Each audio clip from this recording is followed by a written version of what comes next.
accidents every day. Yesterday, 3 high school students killed on the road. The day before, that awful factory accident. I get jittery worrying about my own family. Who doesn't? And most accidents are due to carelessness. Funny thing, doctors seem to be able to get sickness and epidemics under control. But no one is able to stop accidents. Yes, the city has a mighty tough job ahead if it wants to teach people to be more careful. People take too many chances. They just don't think. Yes, too many people do take chances without thinking.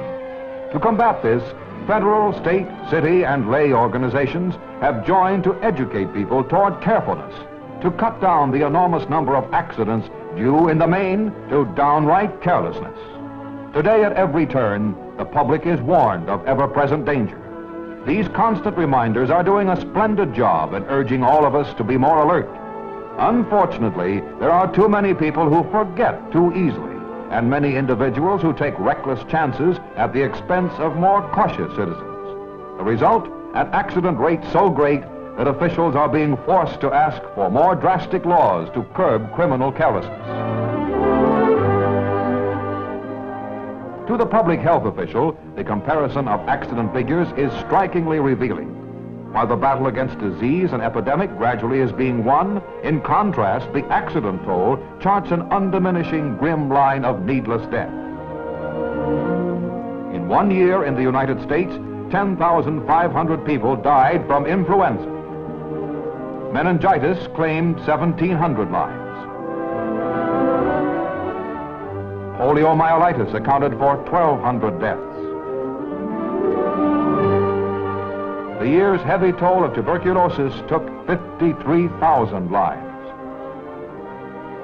Deaths from other communicable diseases totaled 27,000. But accidents in a single year claimed 100,000 lives, far exceeding the death toll of all communicable diseases combined. The death figures are small compared to the whole story.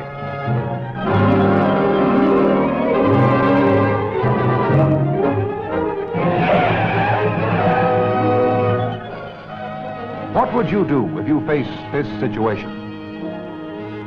This is a time to be calm and deliberate. Yet seconds may count now. They mean the difference between life and death.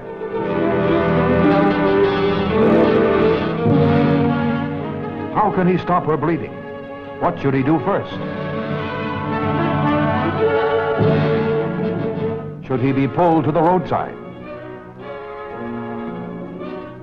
Wanting to help, but terrified because he does not know what to do. Would you know?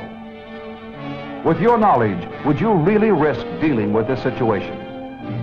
Will they die because of his failure? What if she has a broken leg? If only someone were here who knew first aid to help until a doctor comes. If lives depend on that if.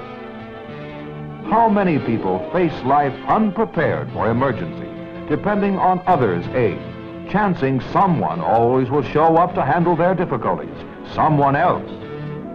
Fortunately, there are people who, appreciating their duty to others, manage to prepare themselves with the know-how to meet ordinary emergencies, a true responsibility of good citizenship that none too many of us think about.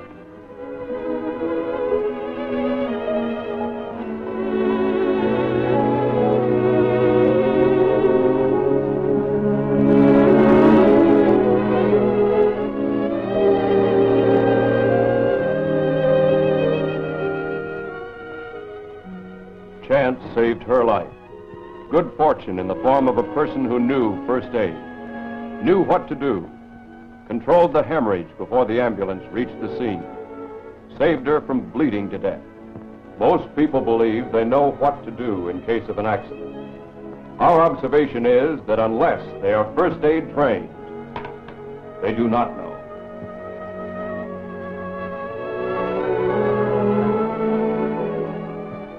Except for ambulance-attended cases, of 50 patients brought in here with fractures, perhaps only one is splintered.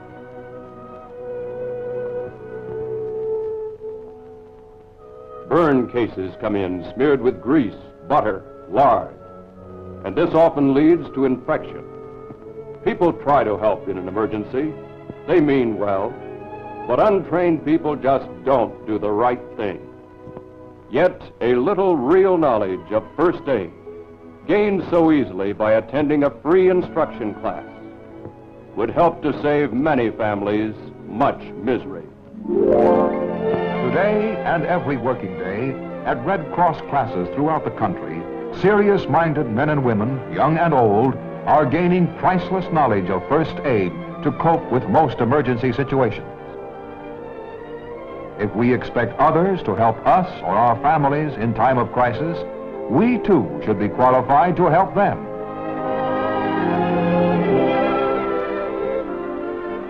It is laudable to learn first aid so that we can help others, and it is elementary common sense to know first aid for our own family protection. And you'll be surprised at how much there is to learn. You won't learn diagnosis at a first aid class, but you will learn to check where principal injuries are and how to protect those parts. Advances in medicine have changed many old customs. You will learn of the changes.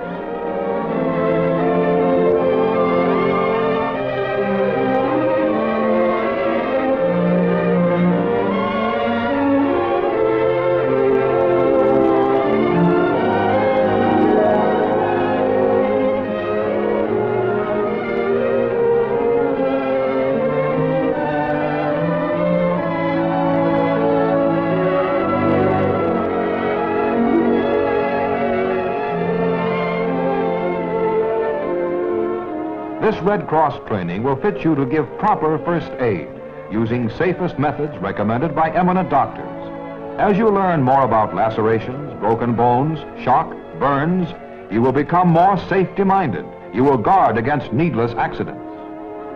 And being on guard prevents many accidents.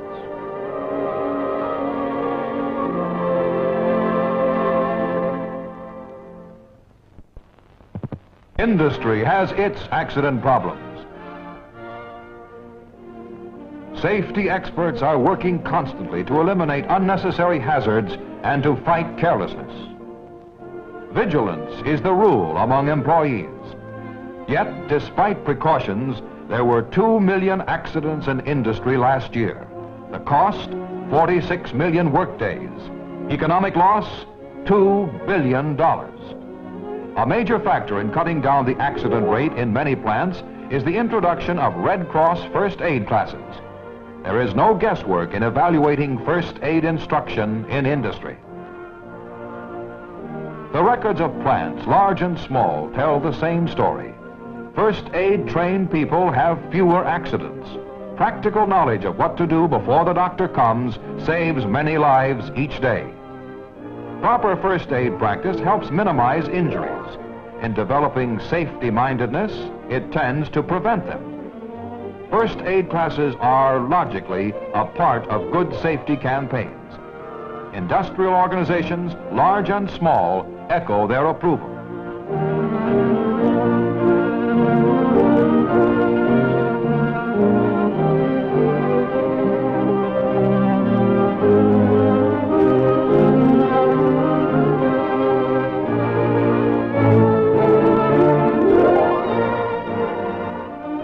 High on the list of accident breeding places is the farm.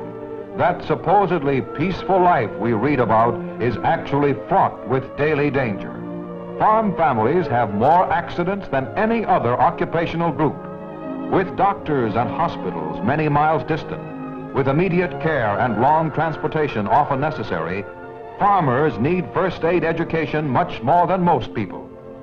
Agricultural organizations now urge that at least 2 persons on each farm qualify in first aid.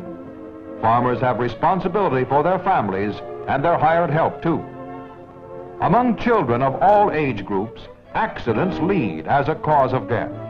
Educators are presenting courses in safety and first aid to impress students with the hazards of carelessness. It is hard to teach children to be careful. They're full of life and sometimes reckless when at play. School training cannot promote safety without reminders from home, too. Constant hints that children should be smart enough to avoid accidents.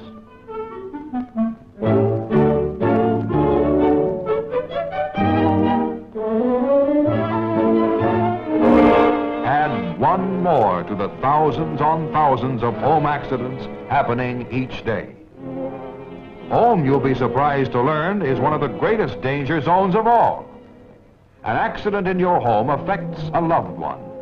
Here, your ability to give prompt first aid is of precious value. Are you prepared? But where knowledge of first aid is of the greatest importance is on our nation's roaring highways. As each day sees steadily increasing traffic, each day's accident menace grows greater. Think of it, accident fatalities far beyond the death toll of our last two wars combined. Familiar scene, Junior borrowing the family car, Dad and Mother cautioning, "Now drive slowly, take it easy." If these parents only knew, more effective than warnings for youngsters, actual Red Cross first aid instruction and studying about critical injuries punches home the necessity of being more safety-minded. The open road and a fine day. Warning? Just another sign. Better go slower, Junior. Remember those newspaper headlines? Ah, that's other people. Poor drivers. Not Junior. He can outdrive anyone on the road.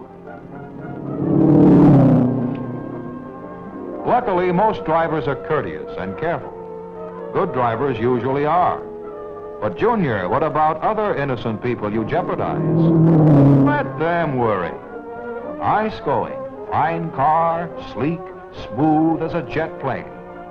See, Junior can pass any car on the road, and with power to spare. Junior, as a driver, you think you're tops. But there are other drivers who think they're tops. Accidents can happen anywhere, anytime, to anyone. When old people die, it is sad. But when youngsters are crippled, youths with lives of promise and achievement unrealized, it is even more tragic. It takes more than sympathy to help injured persons. It may be some time before a doctor can be procured, and these youngsters need help urgently. It is here that Red Cross training pays big dividends. For it is only first aid trained men and women who know what help safely can be given before the doctor arrives. Men and women who have taken this training because of their feeling of obligation to their families and to their fellow men.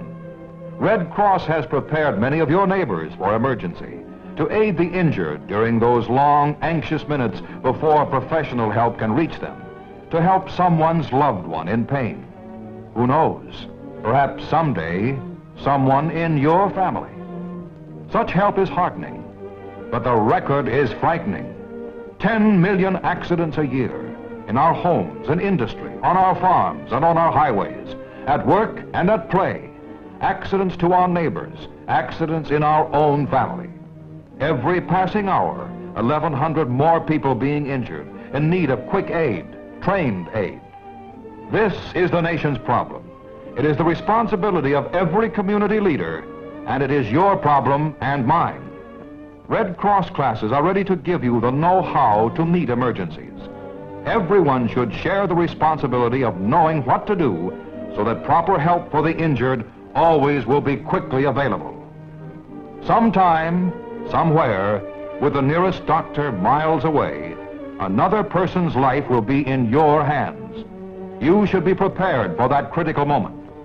Remember, every day, everywhere, danger is your companion.